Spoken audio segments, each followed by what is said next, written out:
Hello friends, welcome back to my YouTube channel success ji teaching में आपका स्वागत है। आज की वीडियो में मैं आपको एसिड्स बेस एंड सॉल्ट के फुल कॉन्सेप्ट बताने वाला हूं।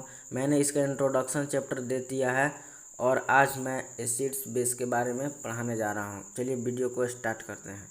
एसिड्स एंड बेसेस यानी कि all acids are sour in taste, यानी कि जितने भी एसिड होते हैं वह स्वाद में खट्टे होते हैं। And all bases are bitter in taste, यानी कि जितने भी बेसेस होते हैं वह स्वाद में कड़वे होते हैं।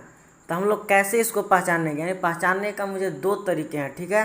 पहला जो मेरा है वह चख कर पहचान सकते हैं, यानी कि इसको हम लोग यदि यह एसिड्स जो है ये टेस्ट में सावर यानी कि खट्टा है और ये बिटर यानी कि कड़वा है, तो हम लोग इसको सिंपली चख कर पता कर सकते हैं। लेकिन मैं यहाँ पे सलाह देना चाहता हूँ कि some acids and base are poisonous, यानी कुछ जो एसिड्स और बेस जो होते हैं वह पॉइजनस होते हैं। यानी कहने का मेरा मतलब है कि हमारे शरीर के लिए नुकसानदायक होते हैं। जैसे देख लीजिए, यदि हम लाइक विनेगर और सल्फ्यूरिक डाइल्यूट सल्फ्यूरिक एसिड को, यानी कि विनेगर को हम लोग पी सकते हैं और सल्फ्यूरिक एसिड को नहीं पी सकते हैं, क्योंकि इसका जो विनेगर का जो होता है वह 5% होता है, यानी कि ये वीक एसिड होता है।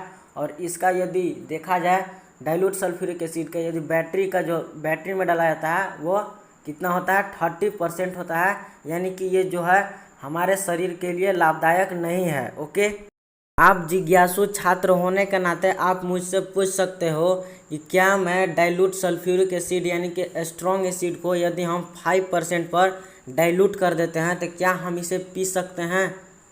तो नहीं पी सकते हैं। क्यों नहीं पी सकते हैं? क्योंकि जो मेरा स्ट्रॉन्ग एसिड है वह हमारे शरीर में वाटर से मिलकर कुछ अलग ही रिएक्ट कर जाता है, ठीक है। और वीक एसिड जो है हमारा शरीर में उस तरह से रिएक्ट नहीं करता है जिस तरह से स्ट्रॉन्ग एसिड रिएक्ट करता है। आई होप कि आपको क्लियर तरीके से समझ आ चुका होगा। तो दिमाग में चल रहा होगा कि ऐसा क्यों होता है। ऐसा इसलिए होता है कि किसी का एसिडिटी जो होता है वह ज़्यादा होता है तो किसी का कम होता है, और उसी प्रकार बेस में भी होता है कि किसी का बेस एसिडिटी ज़्यादा होता है तो किसी का कम होता है। ओके, जैसे समझिए कि हाइड्रोक्लोरिक एसिड है तो इसका एसिडिटी जो होता है वो ज़्यादा होता है, यानी कि हाइड्रोजन प्लस जो होता है वह ज़्यादा होता है। और इसमें यदि आप कोको कोला पिए होंगे तो आपको पता होगा कि इसका जो होता है वो एसिडिटी जो होता है वो कम होता है, ठीक है। और इसमें जो एसिड पाया जाता है वो कार्बोनिक एसिड पाया जाता है जो फिजी सॉफ्ट ड्रिंक बनाता है, ठीक है, यानी कि सॉफ्ट बनाता है, उसे मुलायम बनाता है। तो किस तरह से जानेंगे कि किसी का एसिडिटी ज़्यादा है तो किसी का एसिडिटी कम है, यानी कि वो चीज़ पीने लायक है और वो चीज़ पीने लायक नहीं है, यानी कि with the help of pH scale, यानी कि पी और एच जो है वो पी जो है मेरा छोटा है और एच जो है बड़ा है। यानी कहने का मेरा जो मतलब है, यानी कि इस तरह से हम क्यों लिखे हैं, आपका दिमाग में क्वेश्चन आ रहा होगा। यानी कि ये जो क्वेश्चन है इसका बहुत सिंपल सा जवाब है। इसलिए सिंपल जवाब है क्योंकि इसका जवाब है ही नहीं। क्यों? क्योंकि इनका जो डिस्कवर्ड किए थे उनका नाम था सोरेनसन, यानी कि सोरेनसन जो थे उनको लगा होगा कि ऐसा लिखने से हमें अच्छा दिखेगा, ठीक है। हालांकि पी का मतलब जो होता है पावर और एच का मतलब होता है हाइड्रोजन, यानी कि यदि हम दोनों को जोड़ते हैं तो यानी हो जाता है पावर ऑफ हाइड्रोजन। यही तो हम लोग मेजर कर रहे हैं, पावर ऑफ हाइड्रोजन ही तो किसी सॉल्यूशन का एसिडिटी और बेसिसिटी को बताता है। आमतौर पर पीएच स्केल भी एक कमाल का चीज़ है, यानी कि ये जो है वो 0 से 14 तक होता है। तो क्या ये रैंडम नंबर है? नहीं, ये जो है वो measure of concentrations of hydrogen ions का करता है, ठीक है। हाइड्रोजन आयंस होता क्या है, ठीक है। देखिए, एसिडिटी जो होता है वो प्रोटॉन का डोनर होता है और बेस जो होता है वो प्रोटॉन का एक्सेप्टर होता है। कहने का मतलब है एसिड जो मेरा होता है वह हाइड्रोजन प्लस को डोनेट करता है, यानी कि देता है। अब बेस उसका क्या होता है, एक्सेप्टर होता है, ठीक है, यानी कि प्रोटॉन को वो क्या करता है, एक्सेप्ट करता है, ठीक है। यानी कि देखिए हम लोग को यहाँ पे जानना है, यानी कि मेजर करना है एसिडिटी और बेसिसिटी, यानी कि किसका एसिडिटी ज़्यादा है और किसी का एसिडिटी कम है, ठीक है। तो हम लोग एक पुराने दोस्त का मदद लेंगे जिसका नाम है वाटर। चलिए हम लोग कुछ वाटर के बारे में जान लेते हैं। ओके, यदि हम उसको वाटर को यदि हम हीट करते हैं, ठीक है, यानी कि हीट हम उसको देते हैं तो हाइड्रोजन्स आयंस में टूट जाता है, यानी वेपोराइज के रूप में। ओके, और यदि हम उसको रूम टेम्परेचर पर रखते हैं तो वह क्या होता है, फिर से रिवर्स हो जाता है, यानी कि हाइड्रोजन्स आयंस होता है वो फिर से क्या होता है, जुड़ जाता है। ठीक है, इसीलिए वो क्या है, रिवर्सिबल है। ओके, यानी कि वाटर को हम लोग क्या बोलते हैं, रिवर्सिबल। और वो जो होता है वो पीएच स्केल पर न्यूट्रल इसीलिए होता है, और एसिडिक और बेसिक का वो क्या करता है, सॉल्यूशन को बताता है। चलिए हम लोग इसके एसिडिटी और बेसिसिटी को हम लोग देखते हैं, किसका इंक्रीजिंग है और किसका डिक्रीजिंग है। एक स्ट्रॉन्ग एसिड वो होता है जो पूरी तरह से वाटर में आयोनाइज हो जाता है, और एक स्ट्रॉन्ग बेस वो होता है जो पूरी तरह से वाटर में आयोनाइज हो जाता है, और एक वीक एसिड जो होता है वो पूरी तरह से आयोनाइज नहीं हो पाता है, और जो एक वीक बेस जो होता है वो भी एक पूरी तरह से आयोनाइज नहीं हो पाता है।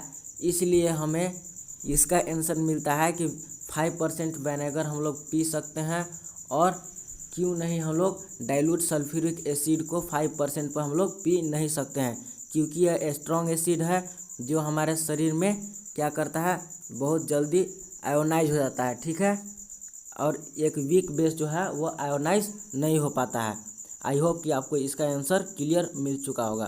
फिर में आप इसे समझने के लिए जैसे ही एक सॉल्यूशन की तरफ देखते हैं, एक सॉल्यूशन इस तरह से नहीं दिखता है। यदि आप आयंस में इसे टूटते हुए देखना चाहते हैं तो देखिए, पहला बीकर, सेकेंड बीकर और थर्ड बीकर। ठीक है, पहला बीकर में जो मेरा है हाइड्रोजन्स आयंस जो है वह 6 है, और जो मेरा हाइड्रो ऑक्साइड आयंस जो है वह 6 है, यानी कि दोनों का तादाद जो है वह सेम है। ठीक है, इसी को हम लोग न्यूट्रल बोलते हैं। ओके, और सेकेंड में जो मेरा है, सेकेंड बीकर में जो मेरा है वह हाइड्रोजन्स आयंस जो मेरा है ओनली सिंगल है, और हाइड्रो ऑक्साइड आयंस जो मेरा है वह ज़्यादा है। ठीक है, यानी कि हाइड्रो ऑक्साइड आयंस जो मेरा है ज़्यादा है, इसलिए हम लोग इसको क्या बोलेंगे, बेस बोलेंगे। ठीक है, और इसमें जो मेरा है थर्ड बीकर में जो मेरा है वह हाइड्रोजन्स आयंस का जो मेरा है ज़्यादा लेवल है, और हाइड्रो ऑक्साइड का केवल 1 है, इसलिए हम लोग इसको क्या बोलेंगे,